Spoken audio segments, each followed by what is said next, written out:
My dad works in B2B marketing. He came by my school for career day and said he was a big ROAS man. Then he told everyone how much he loved calculating his return on ad spend. My friends still laugh at me to this day. Not everyone gets B2B, but with LinkedIn, you'll be able to reach people who do. Get a $100 credit on your next ad campaign. Go to linkedin.com/campaign to claim your credit. That's linkedin.com/campaign. Terms and conditions apply. LinkedIn, the place to be, to be. Being a marketer's no sweat. You just have to manage dozens of channels, launch hundreds of campaigns, score thousands of leads, and okay, fine, it's a lot of sweat. Unless you have HubSpot's AI-powered marketing tools to help you do all that and more. Get started at HubSpot.com/marketers. This episode is brought to you by NFL Sunday Ticket on YouTube TV. There's plenty to be thankful for. Your friends, family, and the fact that you can now get NFL Sunday Ticket for only $89. So thank yourself this holiday season and watch every game every Sunday when you bundle NFL Sunday Ticket and YouTube TV. Sign up now at youtube.com/Sunday Ticket. Offer ends December 2nd. Local and national games on YouTube TV. NFL Sunday Ticket for out-of-market games. Excludes digital-only games. Terms and embargoes apply.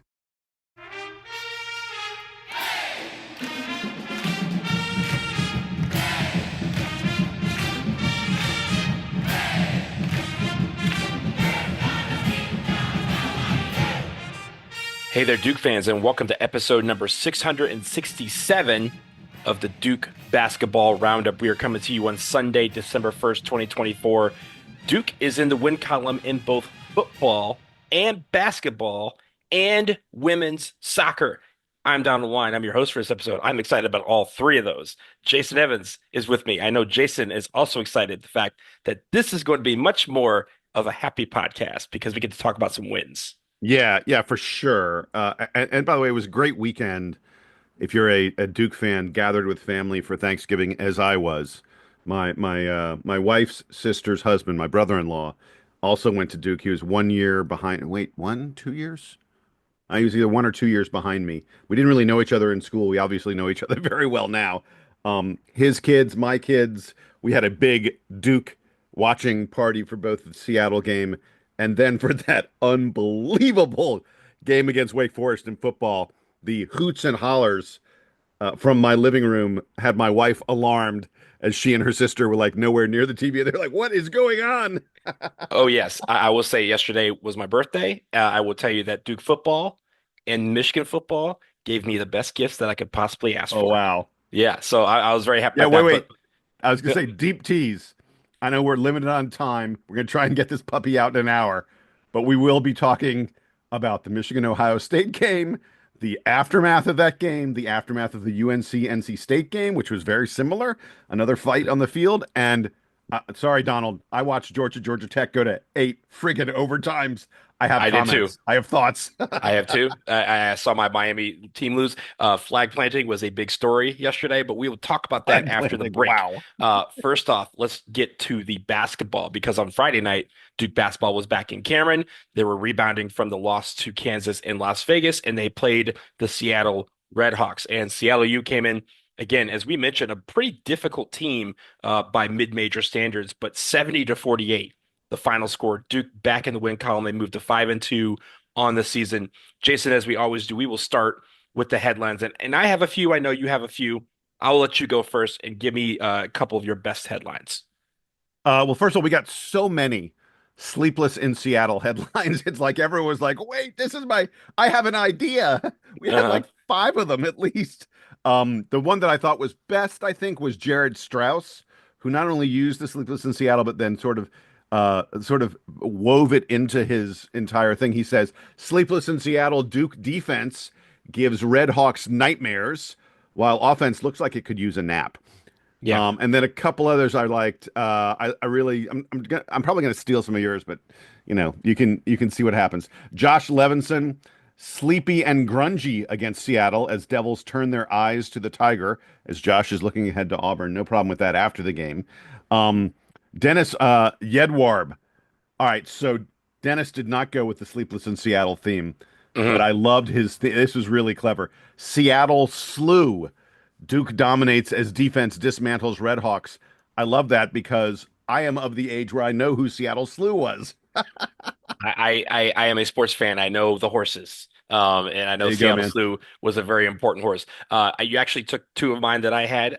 There was a couple others that I had. First of all, Chris Emershine, who sends in a bunch every episode, he said, stealing from Seattle, Devils defense never sleeps. So again, borrowing from that Seattle's sleepless in Seattle theme. Also, what's good in Seattle, Jason? Coffee. We had a Coffee. lot of coffee references. We did. Corbin Vandeweghe had one.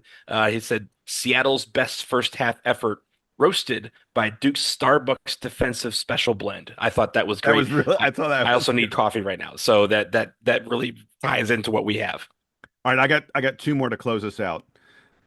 Lee Maxon gave us the basket must be up there somewhere Hmm. in reference to both teams struggling with their shooting percentages. And then I love this one.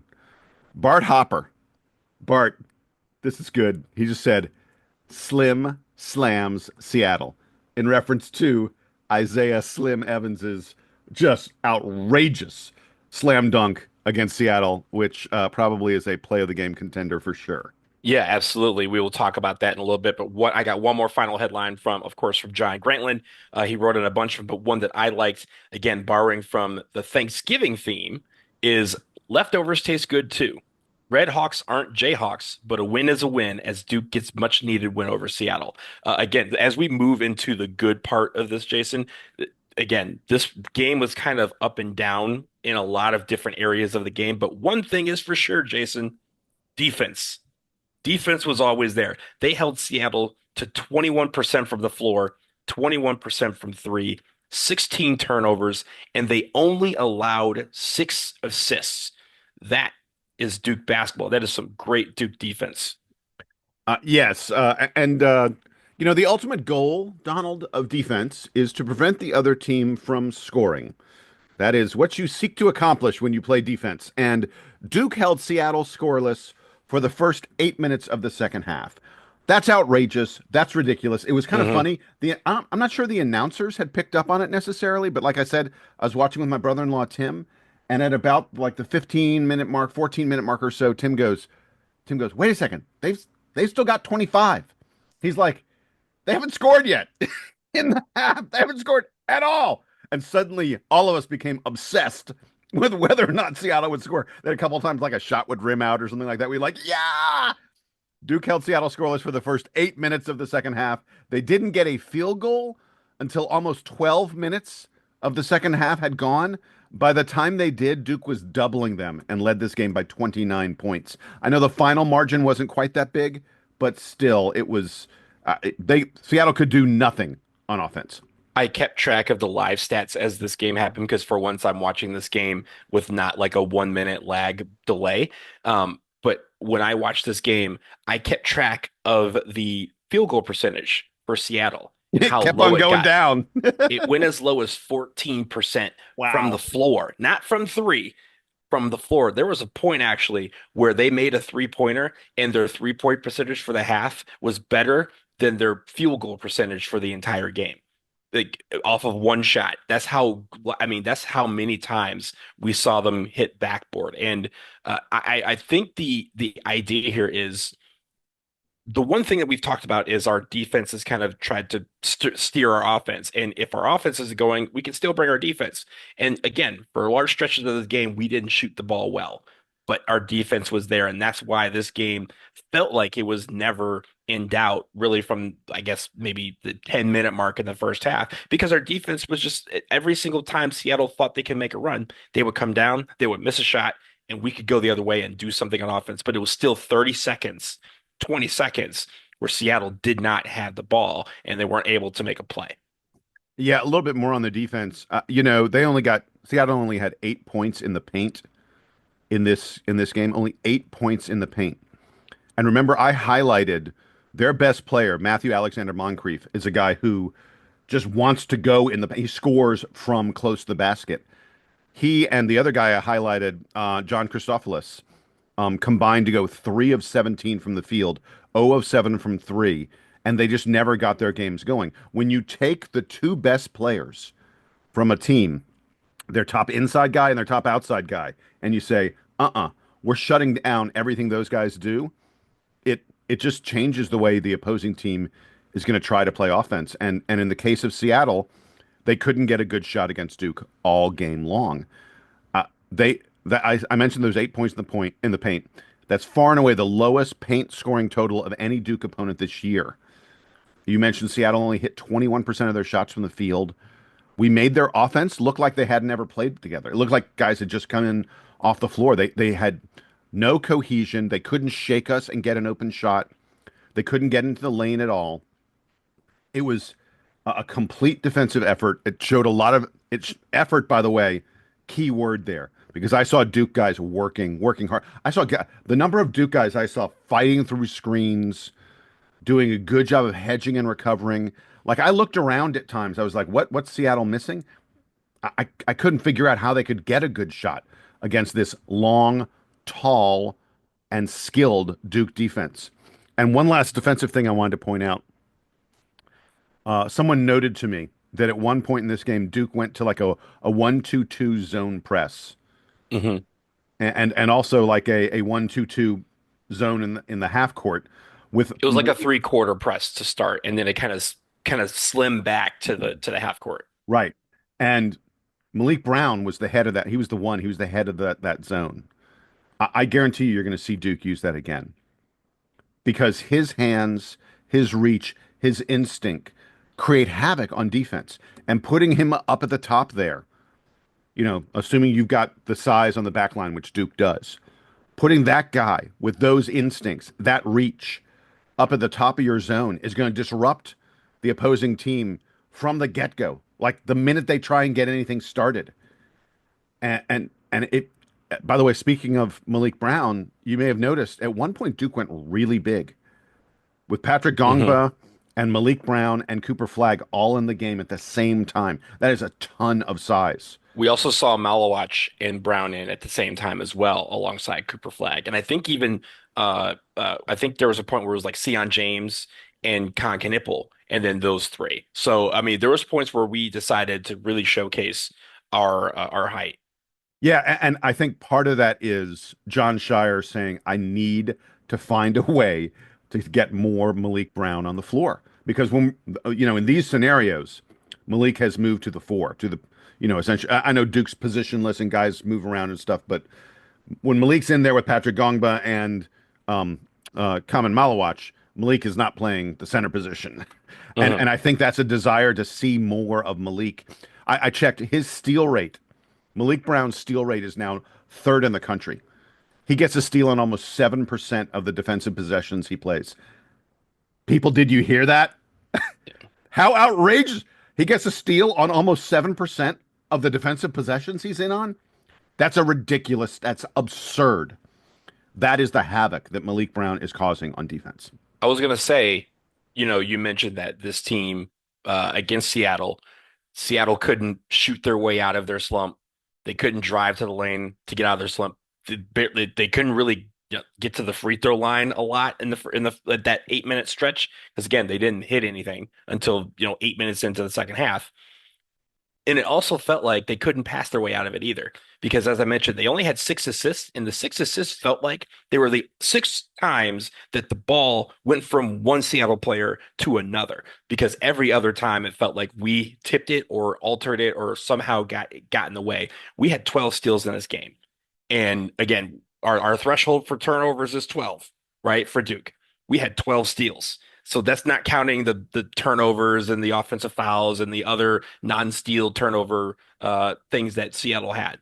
I really like the fact that we were active in the passing lane. And even if we weren't going to get it, it altered them into, again, making a bad decision with the basketball. That's what it's all about, is the defense is trying to make the other team flounder and do something terrible with the basketball where we can take advantage of it. I think we did that and got back to that basic fundamental in this game. Donald, before we go on with the good, I've got like a big picture overall theme kind of thing that I want to mention, because I saw a lot of people, look, we saw it in some of our headlines. I heard a lot of it online. People who were like, it wasn't that great a game. They looked at that game and they were like, sort of a pedestrian win for Duke. I want to make sure that people understand that they are wrong about that take. And here's why. Yes, Duke didn't hit some shots that you would like to see them hit. And maybe the offense wasn't quite as crisp all game as you would want. But overall, and when you include the defensive performance, that was a game that improved Duke's standing in the efficiency metrics and all that other kind of stuff. I know everyone wants to be like, it was a meh game. You're wrong. Duke moved up in terms of its overall efficiency margin in Ken Pom and Bart Torvik. Bart Torvik says that win for Duke was almost as impressive, very close, just a shade under our win at Arizona. Folks need to understand that win against Seattle was better for our efficiency margins, for our advanced stats, than the 40-point beatdowns we put on Army and Maine. As you said at the top, Seattle's a pretty good team. This is, they're not in the top 100, but they're really close to it. They're a very similar team to a BC. They're not that different from a Virginia Tech or a Cal. If I tell you Duke wins an ACC game by 20-plus points, holding the opposition to 48 to less than 50, you're going to be like, oh, that's a good game. People need to get over themselves. Just because Seattle is not Army, they are not Wofford, they are not Maine. This Seattle club is a pretty good team, and Duke made them look like they didn't know what they were doing on offense. And I mean, Duke's defense did that to their offense. And sure, I would have liked for Duke to be a little bit better offensively, but don't chalk this up as a poor effort. This was the kind of game Duke looked the part of a top 4 team in this game. So I will give the people some grace for the following reason. Defense isn't sexy. It never has been. And when we talk about games, right? Like when we see the UVAs, right? Like when UVA has a game that's 45 to 43, no one thinks that's sexy at all. Us included. So I get the fact that when we beat a team and it's defensive minded and we're focusing on the defense, then people are kind of like, well, the offense was awful, right? Offense is what puts people in seats. Offense is what bring people. They want people to score 100 points a game. We have it as a stat category, right? Because we want that to happen. So I get that part, but I agree with you in the fact that defensively, this game was incredible. And this is exactly the type of performance you want to see. And again, as we move through the season, we talked about this and we've talked about this over the last couple of weeks. When we have bad shooting nights, we have to figure out how to make the game good in other ways. We have to figure out how to win in other ways. That defense, the energy, the effort has to always be there. And so far in all of these games, the defense has been there, and it's been the offense has sputtered from time to time, and we will learn how to work through that as we get going. And we'll talk about the fact that our shot chart, right, was a lot of threes and a lot of shots inside the paint. That again, that's going to eventually work out in our favor. Jason, I want to shift to the offense because first of all, I laughed at this. With 16 minutes and 33 seconds left in this game, Cooper Flagg got an assist. It was his 5th assist of the game at the time. And he was 1 point shy of a 10-5-5 game. He had 9 points, he had 7 rebounds, and he had 5 assists at that time. He finished with 9 points, 9 rebounds, and 7 assists. He still was 1 point shy of a 10-5-5. And oh, yes, mind you, Tyrese Proctor, who we will talk about, Tyrese Proctor was 1 rebound and 1 assist shy of a 10-5-5 game. I will stress again, the people who emailed us and said, oh, these guys are going to get 10-5-5s every single game. This is how hard it is to get a 10-5-5 game. This is why it is the Wendell Moore stat category, because Wendell Moore made it easy, but it is not. Sometimes you have, and this is, I think, the 3rd time this year that Cooper Flagg has been 1 stat shy of a 10-5-5 game with like 15 minutes to go and has not gotten it. And it's not because he's doing, not shooting well, right? It's mainly because he was affecting the game in other ways. Rebounds, we needed a lot of rebounds because there was a lot of shots being missed. Assists, we'll talk about the assists, but man, let me start with this. 18 assists on 23 made baskets. I'm not doing that math. That math is almost perfect. It's 78%. The math is 78%. What do I always say? 2/3 to 70%. You're doing way better than everybody else in the country. You said 78%. I rest my case. Yeah, the thing I liked about the sharing of the ball was that you didn't see Duke doing as much one-on-one. You certainly didn't see Cooper Flag and Con Knipple and then three guys standing around seeing what was going to happen that we've seen in some other games. Now, granted, Seattle is not Kansas. Seattle's not Kentucky. So there wasn't a point in the game where you were like, "Oh, this is a we need a basket kind of moment." And we still need to see what Duke does in those situations. But I hope maybe a little bit the team is learning to share the ball a little bit more, at least in terms of, who's doing the creating, so to speak. Um, I thought overall, it was an okay offensive effort. It wasn't like great. You mentioned Cooper Flag's 9-9-7 line.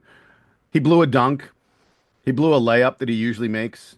Hmm. It would have gotten him to the 10-5-5 level. I And mean, all but of those were after right. when he got like, it was 1 point shy. I No, was that's like, what I oh, mean. the Yeah. dunk. Yeah. And then he Yeah. gets pulled out because of the scratch over his neck. And, at that point, it was kind of the game, like you mentioned, the game was up, we were up like 25, 30 points. And so they kind of just held him out and let other guys cook.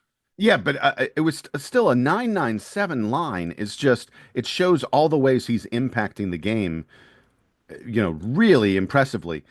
It's worth noting, we're talking about the offense now a little bit. Tyrese Proctor was our leading scorer with just 13 points. Um, and he's now had at least two three-pointers in every single game this season.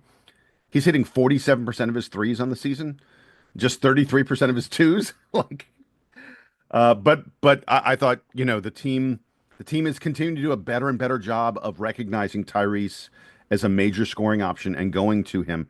I thought Con Knipple had a really interesting game because he was hot, 3 or 4 from three, 4 or 5 overall, scores 8 of Duke's first 15 points, really helped us get the lead. And then it was like he was sort of forgotten, so to speak. Hmm. Um, I was a little surprised he only took 5 shots in this game. It's almost like he didn't want to rub it in against a weaker opponent. His shooting splits in terms of the field goal attempts based on who we're playing is really interesting. Like 5 shots in this game against Seattle, only takes 6 shots against Wofford, only 9 against Army. But in our 3 big games, Arizona, Kansas, Kentucky, he's averaging 15 shots per game. Like he shoots the ball a good 50, 75, maybe 100% more, almost double against these major opponents than he does against these smaller college, the mid-major kind of teams. I don't know if that is a function of something that Duke is working on offense, or like I said, the fact that you feel like you need a basket a bit more in those games against the tougher opponents. We'll find out more against Auburn.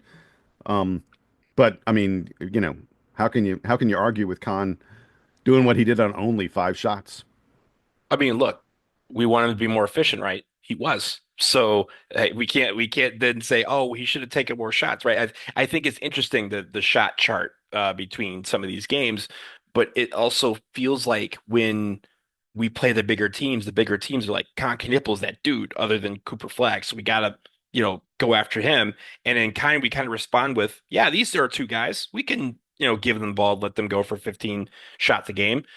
So it's great that we had, more of an even ball distribution, more of an even shot chart for the most part in this game.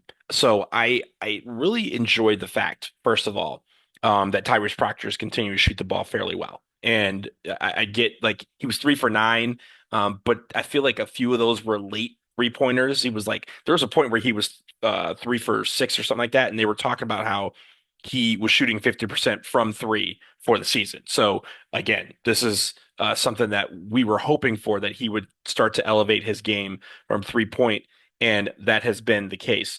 But I also like the fact that everyone felt like they contributed in a lot of different ways: rebounds, assists, steals, blocks. Like there's a lot of guys who had numbers in a lot of different statistical categories, and it wasn't just, oh, I have my 10 points and 2 boards. There's a lot of guys who had assists, a lot of guys who had steals, a lot of guys who had blocks.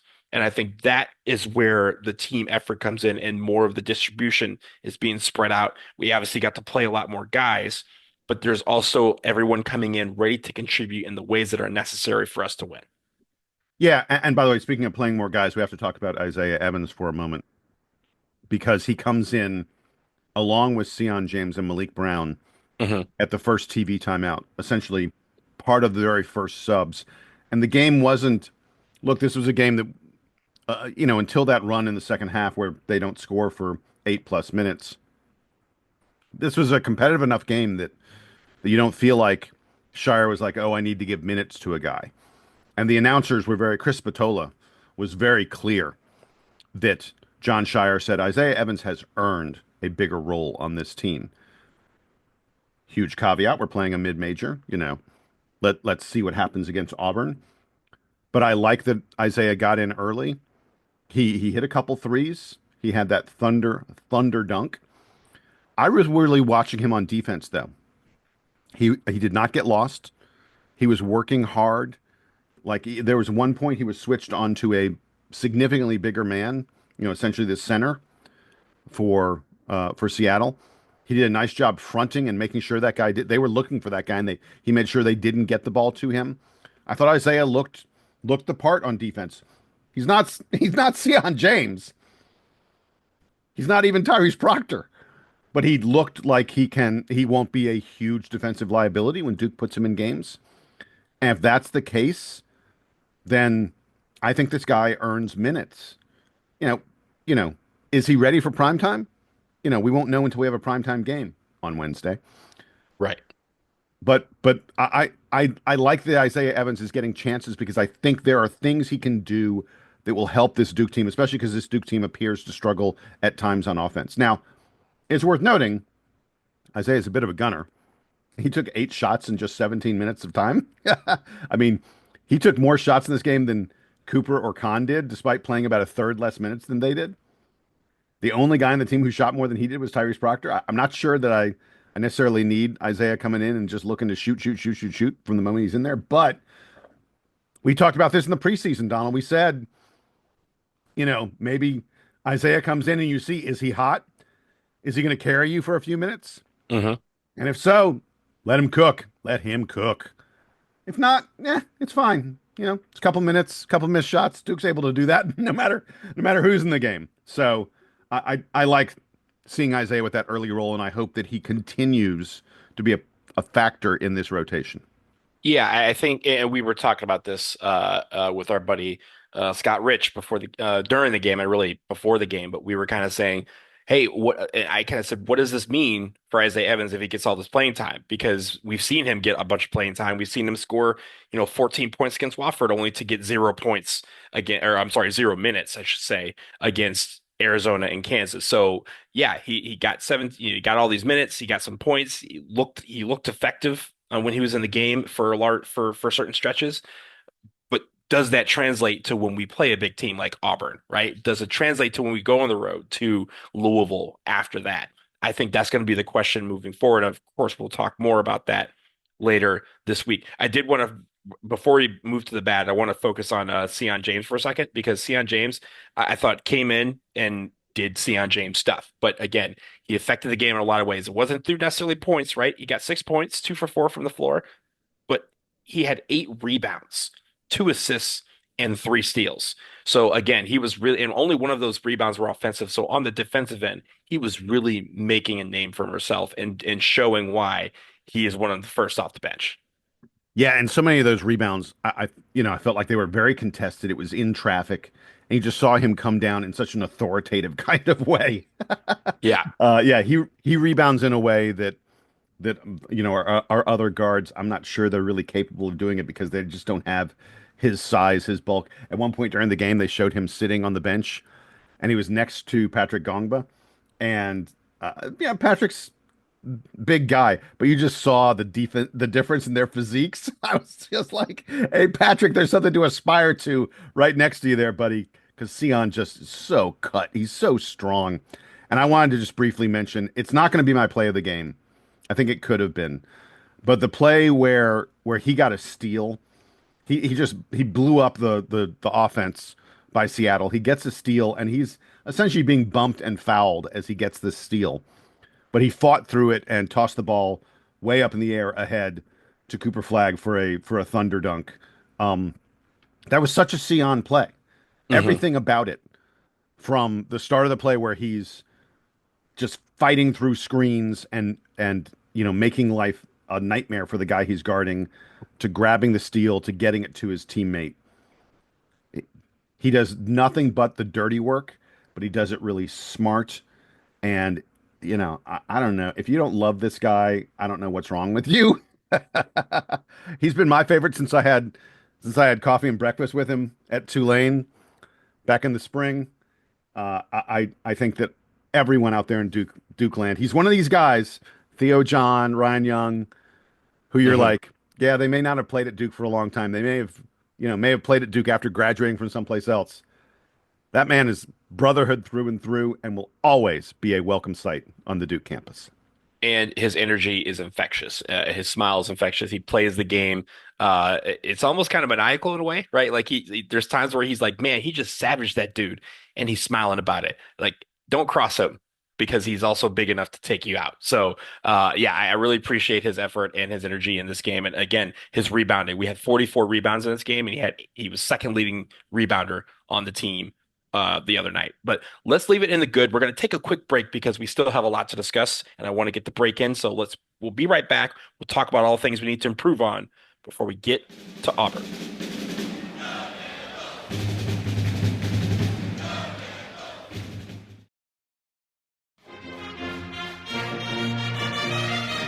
Hey, Duke fans, shopping time of year is here, and you should spark something uncommon this holiday season with just the right gift from Uncommon Goods. That's right, Jason. The busy holiday season is here, and Uncommon Goods makes it less stressful with incredible hand-picked gifts for everyone on your list, all in one spot. Gifts that spark joy, wonder, delight. You know, that it's exactly what I wanted feeling. We all want that. Somehow, they've created a place where you can find that exact perfect gift for everyone. Donald, and speaking of perfect gifts, I've mentioned this before. I got this root beer maker from Uncommon Goods. It is outrageous. The notion that I can make root beer in my home, in my kitchen, is crazy. I can have it fresh whenever I want it. It is super cool. I strongly recommend that one. So, root beer floats in your future, acupuncture mat, my future. That's been great, especially after these long, stressful days. From holiday gifts to the coolest finds for kids to hits for everyone, from book lovers to diehard sports fans, Uncommon Goods has something for everyone. Not the same old selections you can find just anywhere. And with every single purchase you make, they give back $1 to a nonprofit partner of your choice. I think that's pretty cool. So far, they have raised more than $3 million. Yeah, and by the way, in addition to doing good for the world, we're going to give you a little bit of a discount. You'll get 15% off your next gift at Uncommon Goods if you go to uncommongoods.com/DukeBB. uncommongoods.com/DukeBB. Get 15% off, and don't miss out on this limited time offer. Uncommon Goods. We are all out of the ordinary.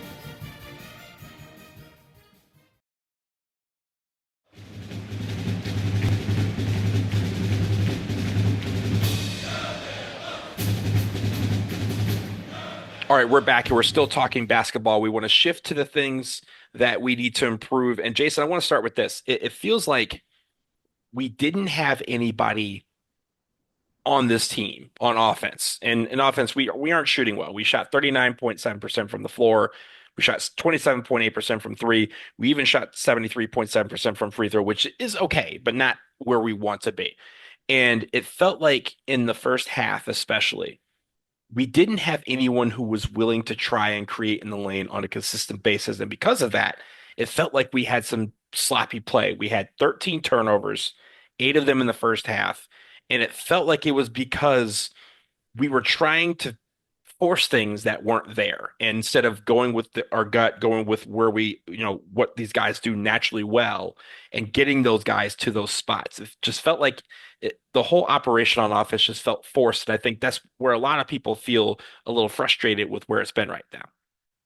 Yeah, I agree. And I don't know what more I can add. The 8 turnovers in the first half is really bad. Shooting under 40% from the field for the game is really bad. shooting just 27% from three. It's bad. By the way, after hitting a three-pointer last game, Maliq Brown suddenly fell in love with the three.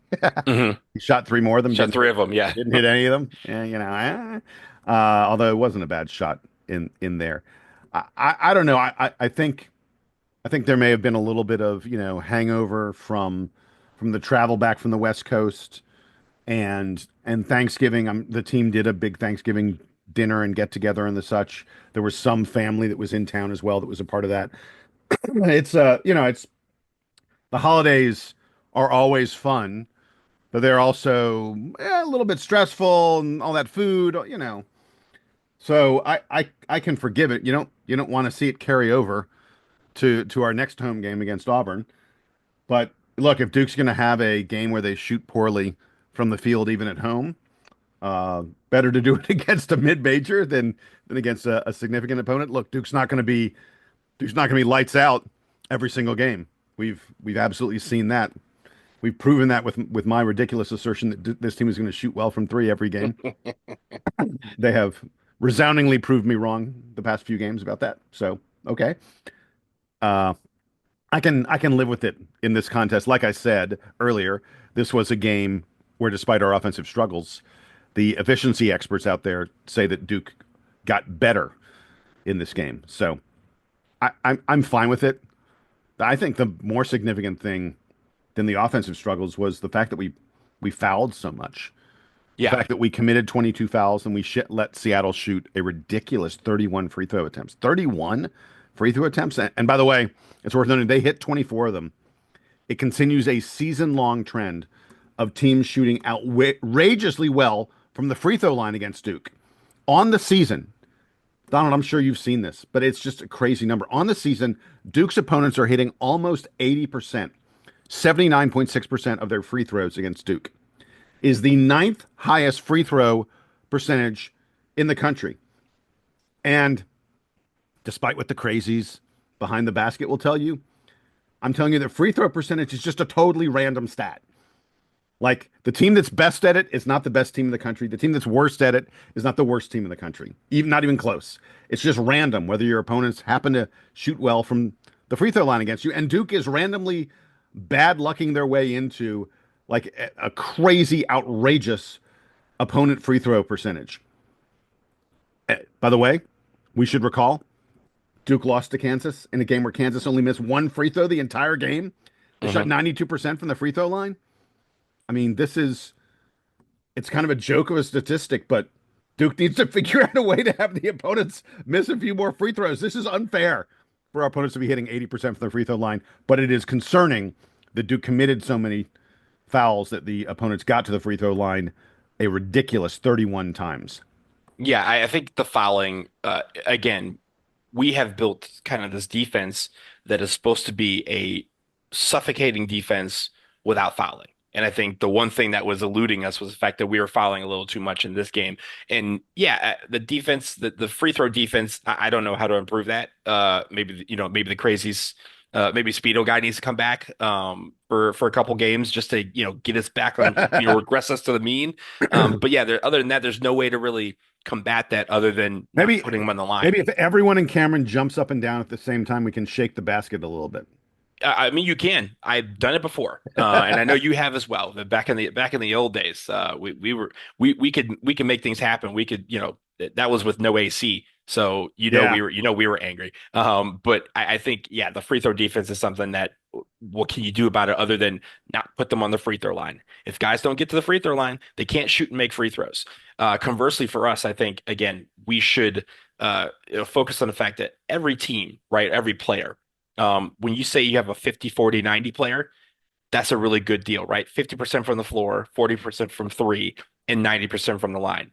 As a team, it's more like 50, 40, 80. And you mentioned that number 80%, like 80% from the line as a team. That's what you're striving to get to. That's a high number. It's a high number, but it's something you're able to strive for, right? And if you are shooting 50% from three and you're shooting over 40% from, 50% from the floor and over 40% from three every game, then getting closer to 80% seems like something that you would want to do, or that's easy to do. But we need to make our free throws because, again, in those late games, those clutch games that we've had where we've lost a couple, free throws have always been one of those factors that we look back and go, man, I wish we had a couple of those back. So that's the only thing I will say, Jason, just to kind of put a before I get to your last bad, the fact that we were a little sloppy, a little rusty over the Thanksgiving break pales in comparison to what other teams did during Thanksgiving, right? Hello, Oh UConn. boy. Oh boy. Hello at UNC. So at least we can take from that hey, we rebounded, we got the win.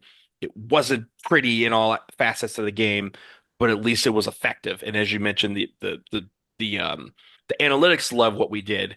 And we just have to make sure that when people look at us, they go, hey, this team is a good team because they're shooting well, they're playing well on defense, they're making their free throws, they're doing all the right things. And that is going to take some time.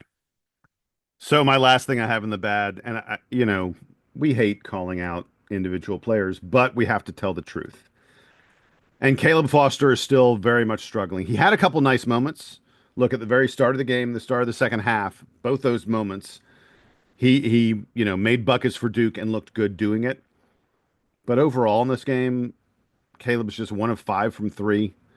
His 3-point percentage is down to 30% on the year. By the way, you were talking about free throws a moment ago. Caleb Foster's only hitting 54.5% of his free throws, 54% from the free throw line. Mm-hmm. I mean, he's still clearly in a funk. I don't know what Duke can do to get him out of it. Again, they went to him early in the game, and it seemed like it was good, and then he went back into his funk.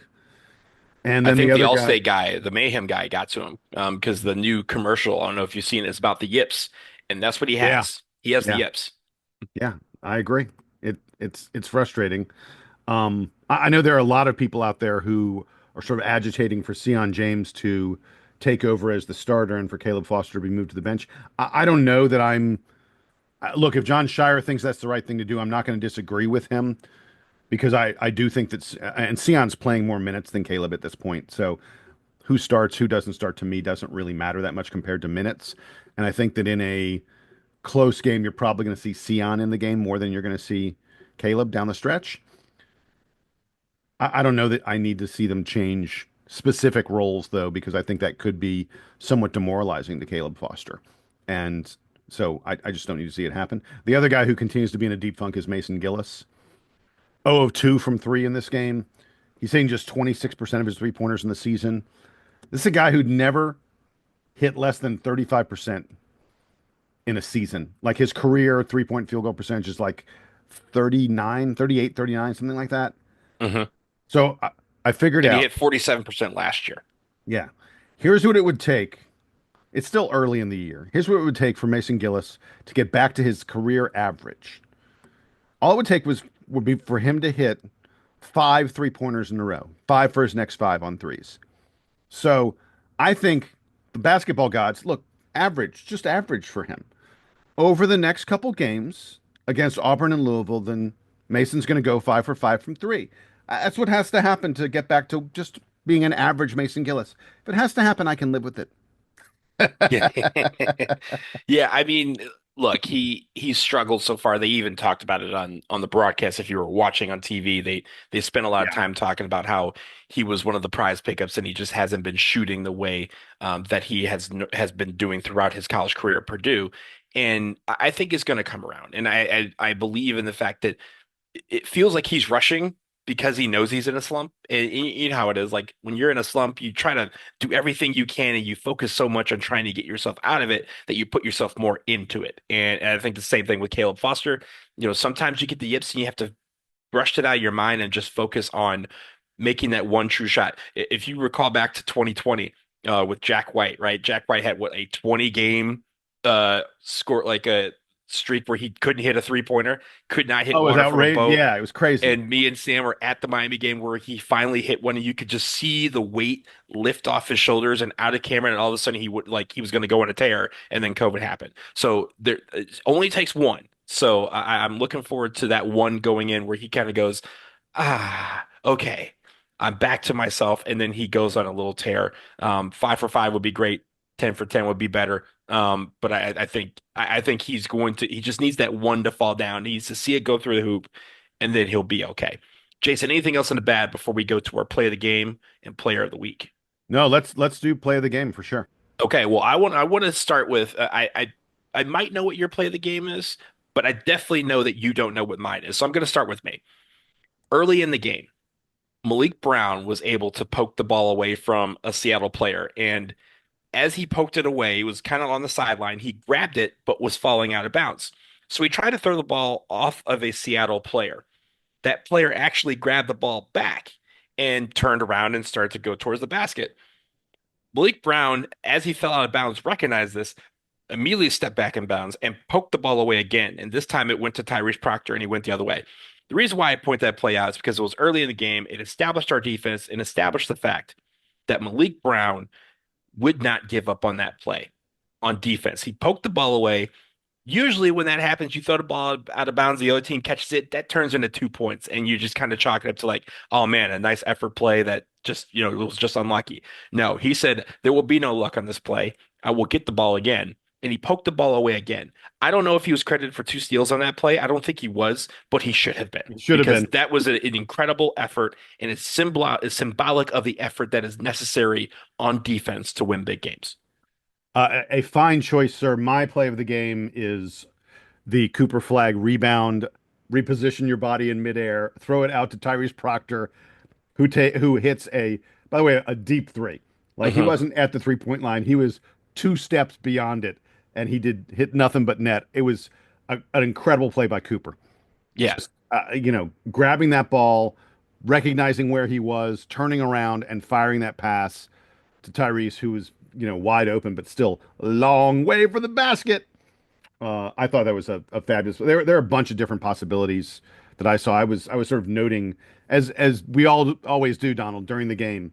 One of the most difficult things is sort of to note the play of the game moments. I got to keep track because that's not gonna. You can't look at a box score and go, wait, there was the play of the game. I had about 4 different play of the game nominees, and we found a way, I think, to talk about virtually every one of them. Yep. So, but that was the one to me that ultimately took the cake. No, I like it. I like it. And again, we had talked about the 2 vicious dunks during the rest of the podcast. So I think all of them. I apologize to Isaiah Evans. That was a nasty, make an ugly face kind of dunk. I apologize to him. He came so close, but it wasn't quite play of the game.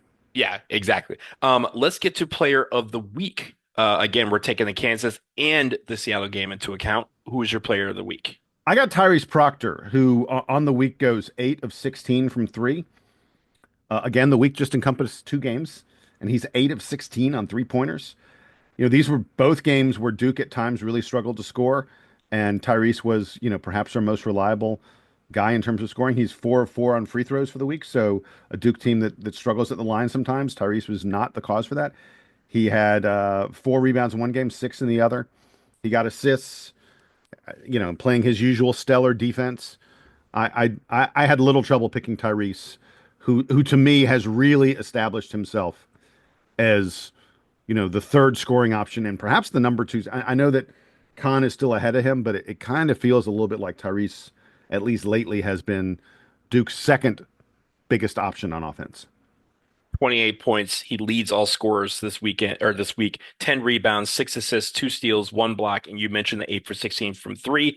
Give me Tyrese Proctor as well. We'll make it 2 for 2. Tyrese Proctor is our unanimous player of the week. Is he our first one? I think Cooper had the first unanimous. But he joins the unanimous players of the week for this season. Okay, Jason, we're leaving basketball for a little bit. Let's turn to the gridiron because yesterday Duke went to Wake Forest for their final regular season game, and they had to come from behind. They had to play some gritty football to get back to the brink, to tie it up. And then we had the unexpected. As Duke was driving, we kind of both were thinking, okay, well, we're at the 40-yard line. We're going to line up for a long Topolino field goal who had hit one earlier, and he's going to go for a career long, and he's going to make it, and we're going to win this game by the skin of our teeth. No. Maalik Murphy said, we will have none of that. I will walk this game off right now. A walk-off 39-yard touchdown to Jordan Moore. Duke wins 23-17. They win the state championship, Jason. They beat UNC, NC State, and Wake Forest all in the same season. I don't know if you knew this. I didn't know this till yesterday. They actually have a trophy for this. It's called the Battle of the Old North State Trophy. They were holding it in the locker room. It has a little pig on it. It's a very simple trophy, but it's ours. And we had it last year, so we get to hang on to it. But this is the first time since 2013 that Duke sweeps all the Tobacco Road rivals. Jason, before I get to you, I want to get to a couple of headlines that we got on the football side. One from Chris Emershine, who wrote, Murphy lays down the law. More makes magic for Manny. And again, alliteration, the two guys who were part of the final play, perfect. John Grantland also wrote in a bunch of them. One of them that I found from him was Murphy's Law. Murphy's walk-off TD pass takes the demon out of the Deacons to lead Duke to their ninth win. And Jason, I think the important thing here, Duke 9-3 on the season. If SMU was not in this conference, Manny Diaz would probably be the shoe in for ACC Coach of the Year. Alas, SMU is probably going to, Rhett Lashley's probably going to get that. But man, what an incredible final series from Duke to win this game. Yeah, I will freely admit that I was lamenting the play calls, too many short passes, too many runs that kept the clock moving. I was lamenting the clock management on that last drive. I was saying, oh, they're blowing their chance here, and I was absolutely certain that Duke was only looking to get 5 yards and then call a timeout and get Todd Polino in that like 50-yard kind of range as opposed to being like 58. Right. Like, his career long is 51. And so right. I think, yeah, we were both thinking, okay, you get a couple yards downfield, he's kicking a 53-yarder or something like that. And if you miss it, you're going to overtime. Yeah. And Manny Diaz admitted that that's what he was thinking as well. He was like, and Maliq Murphy said that was the plan. And then Maliq Murphy realized I've held on to the ball too long. There's not enough time left. I was watching the clock tick down and I was like, he's got it. It's taking too long. There's no time for Duke to get this play done. And I was just yelling at the screen. And then Jordan Moore spins into the end zone. Yeah. And all my criticism of that final drive is evaporated. I'm part of an email group with about 30 fellow Duke fans. And we've been emailing in various forms since like the 1990s, like when email first began. And every year we do a football wins contest where we guess how many games the team will win. And this year I was one of 4 people who had the highest number. We predicted more than anybody else on this email list how many games Duke could win. And we all said 8. We said 8 was the number. And we were ridiculed by our friends. And that's including bowl games, right? That's including the bowl game. Yeah. Right. I never pick 6. I always pick 7 because I'm like, if they make a bowl game, they're going to win the bowl game. But we picked 8 and Duke has now won 9. And all 4 of us who picked 8 said, nope, we're good. We know that we are losers along with the rest of you. There were people who picked 3 and 4. Like more than half the people picked less than 6. No, we are just as much losers as the rest of you. This Duke team has exceeded even the wildest, most optimistic Duke fans' expectations. 9 wins, and the way they did it is just incredible. So much fun to watch this team. And once again, it's one of these games where if you look at the box score, you're like, wait, how was Duke in this game? Like, we get crushed on time of possession. We don't convert third downs very well. We lost the turnover battle, which is something that hasn't happened a lot this year. And yet you just look at the final number, the number that matters. The bend and don't break defense. And then the offense that just comes through in the clutch again and again and again, with the exception of against SMU. With the singular exception of that game, I feel like every time you've been like, oh, Duke needs this, Duke has accomplished this. And that, by the way, is a testament to the players' execution and the coaching staff's plan and preparation. Yeah, I mean the defense. You mentioned the defense keeping us in that game, despite the fact that Wake Forest got out to that early lead. 5 sacks, 11 tackles for loss, 1 pass defense. Again, the bend don't break. They gave us opportunities, and finally the offense came through at the end. I will say, Jason, of the stats we want to mention, I just want to mention this: 9 carries for 41 yards. Welcome back Jacquez Moore, who we have been missing Yes, for yes. almost the entire season. He is finally back. He is healthy. He looked good out there in his limited Well, time on the field. he maintains his red shirt. That's the Yes, reason. Yeah, and he can play in the bowl game, and it will. can play in the I'm bowl game. Correct. 90% certain he can play in the bowl game, and it will not affect his red shirt. So he has another year. Whether he chooses, and let's be clear, in this portal era, I don't think it's a sure thing that he's going to play that year at Duke, but I sure hope he does. Absolutely. And I mean, the reason why we were so excited to bring him back this year is because of his ability to play make and get 100 yards and do all that. And hopefully he's around next year to do that. But we have a lot of stuff to talk about before that. We have a bowl game that come up. I was going to do this whole bowl prediction thing, Jason, but we don't have a lot of time here. So I'm Yeah. not going to do that. We'll wait until next week when the bowls are announced to discuss that. But I will say this, Jason, do you remember where Duke was picked to finish in the ACC in football? Like 10th? They were picked to finish 11th. They finished close. fourth. They Yeah. finished fourth. 9-3, 5-3 in the ACC, just behind SMU, Clemson, and Miami. I think that's incredible in the first year for Manny Diaz. And again, you know me, I was a critic of Jason of Manny Diaz from his Miami days and said, hey, he needs to improve in a lot of areas.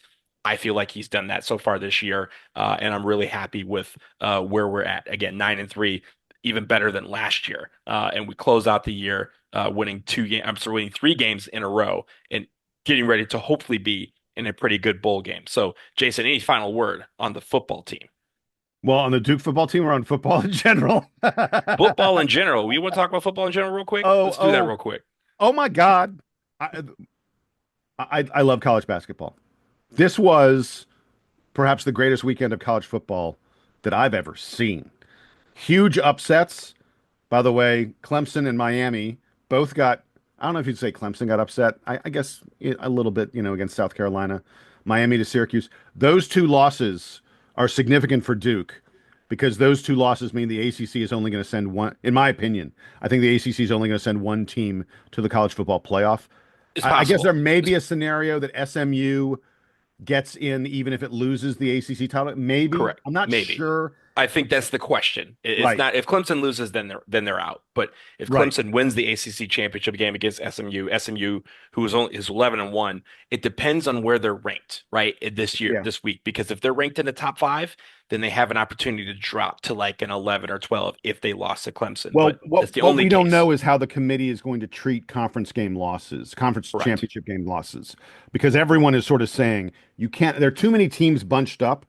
If you penalize a team for losing their conference championship game, then you are essentially sending the message that for some of these teams you don't want to make the conference championship game, which is just a weird like the fact that you got to play for your conference title.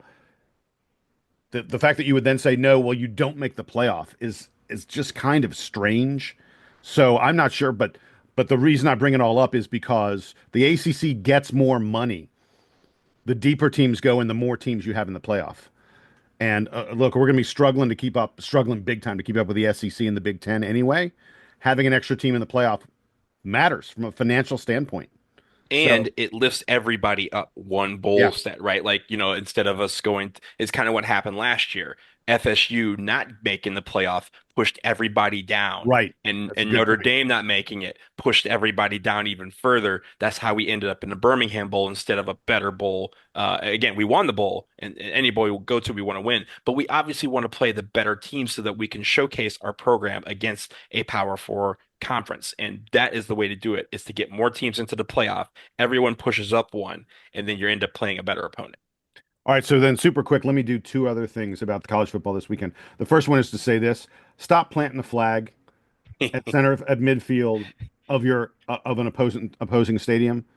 Michigan did it to Ohio State. It caused a huge, like a riot. It was, and then North Carolina tried to do it at NC State, NC State tried to do it at North Carolina.